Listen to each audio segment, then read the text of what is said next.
Hello, hello, hello. How are you guys doing today? Welcome to week 34 of my weight loss journey, of which I'm going to talk about walking pads today, because I am currently in the search for a walking pad so that I can walk inside as well as outside. But when it gets cold outside and it starts snowing and we have ice storms, I can still walk inside. We're going to talk a little bit about that. We're also going to talk about what my personal trainer thinks about walking pads. But I also want to say that the walking pad is a very good analogy for how I feel on this weight loss journey after 34 weeks, which is really 36 weeks because I took 2 weeks off while I was gone on vacation, and I didn't film in those weeks. So it's really 36 weeks instead of 34 weeks that I've been on this. But I think a walking pad is a really good analogy of how I feel in this weight loss journey right now. I feel very stagnant right now. I kind of go from week to week feeling very hopeful to feeling very discouraged. And I will tell you that last week I was feeling very hopeful on the heels of having talked and met with the personal trainer and talking to the nutritionist and whatever. I went into this week with a lot of hope. I don't know. This week I'm feeling pretty discouraged, and it doesn't really have anything to do with my weight. I did gain a little bit of weight this week, but not tons. It's just this back and forth, and it's so bizarre because it's literally between like 207 and 208. Like I continue, or 207 and 209. I continue to gravitate between those 2 pounds, and it's just, I don't know why. It's like, I was thinking about this last night, and I was like, am I like, is there like some symbology? Do you ever think this way because you start losing it a little bit? I'm like, is there some symbology between those like 207 and 2, like what is it? What is it with those numbers that I cannot get below those numbers? I mean, thankfully I'm not gaining a bunch of weight over those numbers. I guess, you know, there's some gratitude in that, but it's like, what is going on? I mean, in all honesty, if you had asked me when I started this, I mean, I'm always very hopeful at the point of any project that I start, if you want to call this a project. I don't really feel like this is a project. I feel like this is kind of like a lifelong mission that I'm going to be on, but of being healthier. And like, this is not, I think I come on here and I talk a lot about my weight, or I talk a lot about, well, let me get to that in just a second. But, if you had asked me when I first started this journey, where do you think you'll be in 34 weeks? I would have said, oh, I'll definitely be at my goal weight, and my videos will be about maintaining my goal weight. And I'll probably be doing videos like every 2 weeks instead of every week because I'll have reached my goal weight, and maybe even be questioning my goal weight. Like maybe even want to go down a little bit more. And, if somebody had said, where do you think you'll be as far as fitness? And I would have said, oh, I'll be running. Instead of walking, I'll be running like every single day and probably lifting, a couple days a week and, doing some strength training and things like that. To think that where I am today is pretty close to where I was when I started is kind of frustrating, and it's rather discouraging. And I know that the only thing that's standing in the way of my goals is myself. I'm fully aware of that. I know that, and I appreciate all the comments. People are like, hey, I really appreciate you sharing so vulnerably and authentically on video. But it's like, at some point I have to ask myself, there's 52 weeks in a year. I'm at 34 weeks. Like, at what point, and I think that this is where, like, when I got sober, I remember my counselor saying to me, every day that you're sober, there's like, a devil and an angel on your shoulder, telling you, the angel's telling you you can do it, you can make it, and the devil's telling you, just for one day you can use. And it's like, I think this is part of where the devil's coming out a little bit. It's like, and that's just, an analogy, but it's coming out a little bit. It's like you're at 34 weeks, you're no closer to meeting your goals than you were, 34 weeks ago. Like, you're coming up on a year. Like, at what point do you just, throw it all in? I think that's for me where I have to just be like, I can't throw it all in. Like, I just can't. But it's hard week after week to be like, yay, maintenance is better than nothing. I mean, it doesn't feel like maintenance is better than nothing. In all honesty, it's frustrating. It's frustrating as hell, and I was thinner last summer than I am right now when I wasn't really doing anything to lose weight. So, it's very frustrating to me. And I definitely would have thought that I would be under 200, pounds by now, like my doctors want me to be. And I don't really have a lot of excuses for it. I mean, I'm not getting out there every day. I'm not, walking every day. I'm definitely not attempting to run, but my personal trainer is kind of like discouraged that for right now. I'm not discouraged yet. But he's just, like, let's focus on the walking right now instead of, like, aiming towards the running. I'm making okay eating choices, but I wouldn't say they're great by any means. So I don't know. I'm just kind of like in this state of struggle right now. And so I do very much feel like, the walking pad is an analogy for where I'm at. Like, I just feel like I'm walking in place on this journey. I really do, I think when I look at my life, I look at things that have happened in my life that have inspired change, whether that's my sobriety or a different perspective on, or a different way of looking at things, or making a major change in my life. It's usually precipitated by me going through a major event in my life, And so I think to some degree, that's part of it. It's like, I trust me, I don't want something to happen where I'm like forced into a position where I have to lose the weight. But I think that is kind of like scares me a little bit. It's like, are you just going to wait until something happens? This is what I was going to say before.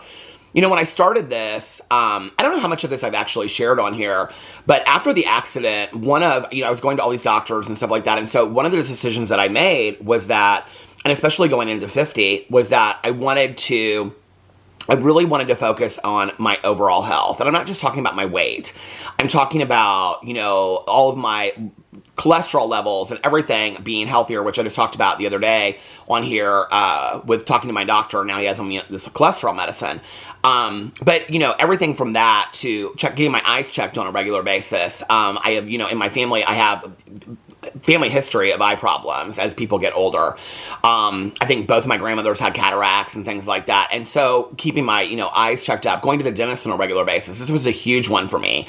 I was somebody that for years and years and years was not a good dental patient, just did not go at all. And so it was really important for me to get back into that and keep up with it. I can afford it. There's a lot of people that can't even afford it. I can afford it. There's no reason for me not to go. I can afford it. I have dental insurance. There's absolutely no reason for me not to go. And so that was the decision that I made, was that I had to start. But that was even kind of inspired by, some things happening where I had a lot of pain in my tooth and stuff like that, and then found out that I had periodontal disease, and now I go quarterly to get my periodontal cleanings, and my teeth are good today. Like, as long as I keep up with the cleanings, my teeth are good. But I had like 2 or 3 people in my life that I knew indirectly that had either passed or they had a spouse that passed from like something that like they got an infected tooth that then led to like them having like a heart attack or something like that. And I was like, this is like, as you get older, I think I shared this on here the last time that I went to my primary care physician. He was bringing up all this stuff, and I said, these are like old people conversations. I'm 52 years old, and I know that like on YouTube, even though I'm at the lower end of the older generation, I'm very much at the lower end. I was just talking about this on my vlog not too long ago. Like, my husband and I have friends of ours that both of them are older. I think she's like my age, like exactly my age, or like a year younger. Maybe she's 50. But anyway, he's like 5 years older than me, and they just had a baby. And I'm like, I cannot even imagine that, But I think that because YouTube is so much younger, and that to some degree, I think that's why a lot of people that watch my videos are a little bit more mature, a little bit, not mature like as far as attitude, but that too. But, older, I think like 30 to, 35 up and whatever. But I think that being in this world, it makes me feel like instead of like I'm 70, when I'm out with my friends and stuff like that are like 5, 10, 15 years older than me, I don't feel like I'm 75 years old, but I think sometimes on YouTube I do, and so it makes me think in a different way. But as you get older, you do start getting scared of that. You hear people that like are very, very healthy and run every day, and because they have a history of heart disease, they drop while they're running, Like, that scares the hell out of me. And so precipitating me starting this weight loss journey was me just wanting to get my overall health in check. I've actually shared this before. I don't know if I shared it on this channel, but I shared it, I think, on my vlog probably. But I have a very dear friend of mine that when she turned 60 several years ago, and as a gift to herself, she went to like all these different doctors. She went to oncologists, she went to her primary care physician, she went to everybody, and she had like every test possibly run as far as preventative health. And I know to some people this might sound nuts, but she was like, I want to make sure that I'm in really, really good health turning 60, and then every 5 years, like, I'm going to go back and get all these tests done. She had the whole body scans and all that kind of stuff done, because she was like, I think that, that preventative medicine is really, really important. And so she did that. She made a lot of lifestyle changes. She started eating healthier. She started implementing exercise and things like that. And I was really inspired about that, you know, like she said, I think the greatest gift I'm giving myself is my further life and, you know, whatever. And she's like, some things you can't control, but a lot of things you can. And so I think like that was in my head too. So this weight loss journey wasn't just about being able to get in a pair of size 32 or 34 jeans. I mean, that would be nice, don't get me wrong. But it wasn't really ever about that. It really started because I just really wanted to be a lot healthier than I was, you know? And I didn't feel healthy. It wasn't just that I didn't look healthy. It was that I didn't feel healthy. Now, even though I am maintaining my weight, I will say that I feel much healthier than I did 3 to 4 years ago. 100%. I mean, I was so heavy that when I walked up the stairs, I was wheezing. You know, I watched 1,000-Pound Sisters this week, and Tammy Slayton was talking about being able to cross your legs to put your socks on. I can remember that. I mean, just a couple years ago. I wasn't Tammy Slayton size, but I can remember just like sitting on the end of this bed, putting socks and shoes on to go to something, and it was like exhausting. I can remember having to have the fan on in the bedroom while I got ready because I was so hot and sweaty just getting ready to go to something, because just to get dressed, just to get ready was like exhausting for me. I mean, I was way over 260. I mean, it was exhausting. My weight was exhausting me. And so, no, I'm not there today. I'm 65 pounds thinner than I was then, you know? I mean, that's massive amounts of weight loss. And no, I didn't do the work of that, you know? I want to make that very clear, because every time I don't say that, somebody is like, but you didn't lose the weight that way. I didn't lose the weight. No. I didn't do the work to lose the weight. I lost it after the accident, and then I lost it after pancreatitis with the medicine change. But I've kept it off. I've done the work to keep it off. So I don't, you know, and I'm not doing tons of work right now. But it's still frustrating, you know, and I think this week I'm struggling, and part of it is that yesterday was the 2-week anniversary of Boo Radley's cluster seizures. And so he's sleeping right next to me right now.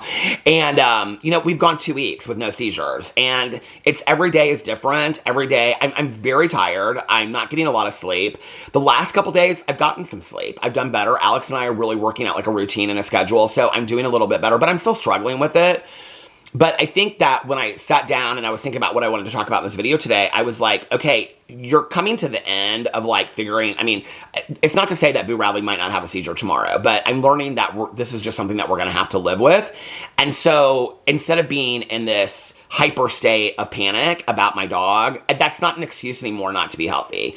I think that I don't know that I've necessarily been using it. I wouldn't say I've been using it as an excuse to not be healthy, but I definitely have not been doing the things that I need to do to take care of myself because I've been more focused on him, if that makes sense. But I don't think that I have been using it as an excuse. It's not like I'm just like, oh, I'm not going to walk because I want to sit, you know, I mean, I don't want to walk because I don't want to walk. But then I sit there on the front porch talking to my neighbors, and they're walking, and I'm like, I miss walking. Like, I need to get out there. But then I don't, you know?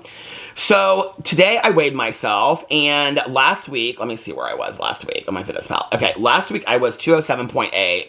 Today I weighed myself and I was 208.4. So I am 0.6 pounds heavier than I was last week. Let's just go down here and look at this. 208.4, 207.8, 208.2, 208.4, 207.9, 207.1, 208.5. I mean, literally 207 or 208. The next one down is 206. What was that? 206.1. God, if I could even get down to 206, I'd be like, Miracle Central. So, okay, here's where we are with the nutritionist stuff. She sent a lot of suggestions over to me as far as things to find like at stores and whatever, as far as like meat supplements and things like that, as meat, like plant-based meats. And she also suggested some different kinds of things for me to try. But what she really wanted to do was she wanted to go to the grocery store with me, okay? Unfortunately, she had a wedding to go to this week. So when she gets back from the wedding, and I think she gets back next Thursday, actually, so it won't be for next week, it'll be for next Friday. When she gets back, we're gonna go to the grocery store together. And so actually so yesterday I did this video and I went to the pool and I called it a field trip.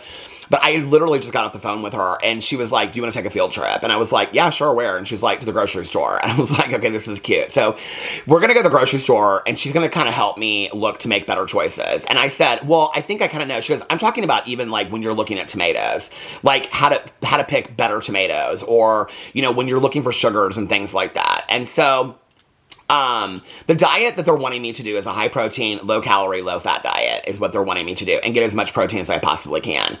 My personal trainer is going to come out here again, with the plan that he has for me and whatever. He's wanting me to start walking. Well, 2 days ago, he wanted me to start walking 2 days ago. And he was like, okay, you need to, I said, well, okay, so next week, he was like, today, you're going to start walking today. And I was like, okay, I have not started walking. He's having me check in with him as an accountability factor every single day. And so yesterday he was like, okay, so are you going to walk tonight? I said, I don't think so. And he goes, okay, this is not, we're like going on 2 days. Like, he's like, when are you going to start it? So I'm making a commitment. Not to him, not just to you, but both of you, but also to myself, that tonight I'm going to walk.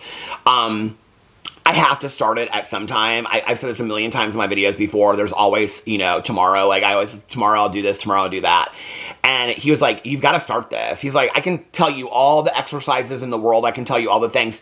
And this is what I really like about him, is that he's really challenging. And so that's really, really helpful. I think the other thing is that there's a fine line. So he's somebody that we know through somebody else. So he's a friend of ours. We actually traveled with him. He was on a birthday trip that we went on years ago, and I talked to him. And at that time was when I was like, I had been working with a personal trainer before that. And he actually knew the guy that I was working with. And so I said to him at that time, like, well, what would you do differently? And his body type is, I would say, more achievable for me. It's not like super, you know, like, it's more of like dad bod kind of thing with some tone to it. And so and that's more of what I am wanting to achieve and more of what I like anyway. And so he was very realistic. He's very realistic with me, but very challenging at the same point. I think, you know, we're also similar in age, so he's not going to BS me. I mean, he's like, listen, he was like, Peter, he was like, I can come over there every single day of the week. He was like, I can sit down with you and do these exercises. But at some point, and the nutritionist said the same thing. He said, my goal is to get you to be able to do these things on your own. He's like, I want to teach them to you. I want to show you how to do them. He was like, I can show you form, because form is important. He goes, but I told you 90% or 80% or whatever of what you eat is going to affect your goals of how you look. She said the same thing to me. She's like, my goal is not to work with you for the next 5 years. I mean, yeah, I can help you for the next 5 years, but my goal is to teach you these things so you can do them on your own. So that's kind of both of their goals, is so that I can do this on my own, especially doing it from home, where she actually was like, I work with a lot of people that don't leave their house. She was like, I have a lot of clients that don't leave their house at all. So she was like, it's a lot of like teaching them. She's like, one of the problems when you're at home all the time is that you're very sedentary. And she's like, so I have to like work with helping people diet. She's like, a lot of people, Peter, that I know, she was like, they don't cook just like you do. So she's like, you know, it's a lot about pre-processed meals. I did talk to her this week about different food services that you can like order online and things like that. This is what she said about it, okay? Because a couple people have asked me about it, and I've actually in the past said I was going to look into them. She said she's not against them, but what she said was the ones that she really likes are the ones where basically they like send you food every week and then you cook your own meals. She's like, if you don't like to cook, she's like, you're not going to enjoy the ones that I'm going to recommend. And I was like, okay. And she was like, you know, like the other kind of meals that are prepared, she's like, I don't love those. And so that was what she said about that. Now, I asked my personal trainer about the walking pad, because I'm really wanting to get a walking pad.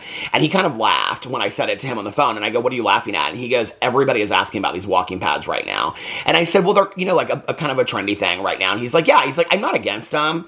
He was like, in all honesty, he was like, I would rather have you have a full, like, treadmill in your house. He was like, other than just a pad that you walk on. He was like, I think it's a little bit like, I don't know. He's like, I think it's just a fad thing right now. He was like, but if it gets you moving in your house, he was like, I think that's a great thing. If it gets you moving when you can't go outside because it's raining or it's snowing or whatever. He's like, I'm just not completely sold on the walking pads. He said, especially the cheaper versions of them. He was like, so he recommended 3 different types to me that he said he's okay with. He was like, but I said, I'm not going to have a full treadmill in my house. He goes, I understand that. He goes, I know that your house is smaller. He was like, but in any condition of the weather, I would rather have you outside for 20 or 30 minutes walking in the snow than inside walking on a walking pad. And he said, you know, there are people that live in apartments in downtown New York City that literally, like, it's hard for them to get out, or they're working all day long and they can't. He goes, you have a beautiful neighborhood that you can walk in. He said, even if it's 0 degrees outside, bundle up and get outside. He goes, I always think that being outside and walking in nature is better for you. You're breathing in the air. You're getting outside your home. He goes, I think for your mental health, it's good as well. He's like, I'm not against the walking pad. He goes, I just think that it would be better for you, especially when we're talking about full body mental health journey. He goes, I think it would be better for you to get outside. He goes, I think it would be good for you to like breathe in some air, see some sights, get outside, you know? So he goes, and you know, you're talking about taking, because I try to take a different route every time that I walk. And he was like, do that. Push yourself further and say, okay, I'm going to go 10 minutes further today. And he was like, make it a little bit of a challenge and stuff like that. So those are some of the things that we talked about. So that's where I'm at this week. Gonna start the walking tonight. Saturday night, and I talked to the nutritionist about this. So Saturday night, we're going out to dinner for one of Alex's girlfriends, and it's a couple's dinner for her birthday. And so the nutritionist and I went over a little bit of lint on the bed. We went over the menu, and she was like telling me, and as soon as I looked at the menu, so I'm very trained to look at a menu as a vegetarian for like the vegetarian options. Which was interesting because she was going through like every option and she was looking at it, and thankfully the menu, like, it kind of like told some things on there, but she was like, okay, these are the things the things I would get as a vegetarian. It was kind of funny because the things that I would get as a vegetarian were very like high carb pasta based, and she was like, I think that maybe we would want to steer away from that, and she's very sweet but kind of funny, like, says it in a very sweet way, but in kind of a joking way that I know that she's saying, okay, that was a bad option, if that makes sense. But basically what she was like, okay, we need to go for some more, like vegetable options. It would be better if we could get some more vegetables in you instead of just carbing it up. And she's like, do you ever ask when you go to a restaurant, like the chef, if like they have other vegetarian options that are on the menus? I said, oh yeah, quite often I do. And she goes, so this would be an option where I would go there, or this would be a place where I would go and I would say, do you have other options? Like, can you make me like, a full like vegetable deal or whatever? And she was like, and then she was talking to me about the different kinds of pasta and like, trying for like more of an angel hair pasta instead of like, linguine. And she was like, there's things you can do, or ask them to cut the pasta in half and not give you like the full size of pasta and things like that. So she was really helpful with that as far as like things I wouldn't think about, like cutting the pasta in half, like saying to the server, like, and I know that this probably seems like everybody's like, oh yeah, I do that all the time. But because I said something to her about, like not eating when I'm full, stopping. She's like, that's great. But one of the things you can do too is ask your server, can you just give me a half portion? And I was like, oh, never thought of that before. She's like, yeah, that's one of the things I recommend to people. So I don't know. That was really helpful to me because I didn't know that. I had never thought of that before, of just like ordering a half portion. I mean, you can do that at like soup and salad and things like that. But when you go to a restaurant where it's like a pasta meal or whatever, I'm a vegetarian, but like, let's say if you got a steak, you could get like, well, steaks usually, like, that's not good, but baked potato, let's say, you could get like half baked potato instead of full baked potato. They can just bring it out there too, Anyway, that was helpful to me. So I'm learning a little bit as I go. I don't know. I wouldn't say I'm down. I'm just feeling kind of discouraged. I feel like I'm just like stuck. Like I need a week where I have like 1.5 pounds or something weight loss, and I can tell, and I even did this, like, on the video yesterday where I was walking to the pool. I was, like, watching it back as I was uploading it. And I was like, I look really heavy. Like, I was like, I look bloated. I look heavy. Like, I'm starting to, like, get in my head about things again. And I'm sure that I probably did anyway, but I'm just like, that's not the mental state that I want to be in as far as this journey. I want to be inspired. But it's hard to stay inspired every single day. And I will say a lot of you are really, really helping me with your comments. And people are DMing me about stuff. And, from walking pads that you use to being weight loss journeys for a year to 3 years to 5 years and the ups and downs and whatever. And I know if I stay on this, eventually I will meet my goals. So then the question comes to if I stay on this, and my plan right now is to continue to stay on this. So even though it's like, what are we doing here? Every week, it's the same thing. For me, it's helping me, and I appreciate you guys watching. So for those of you out there that are on a journey of whatever kind as well, I wish you all the best, and I love you guys, and I'll see you tomorrow. Bye.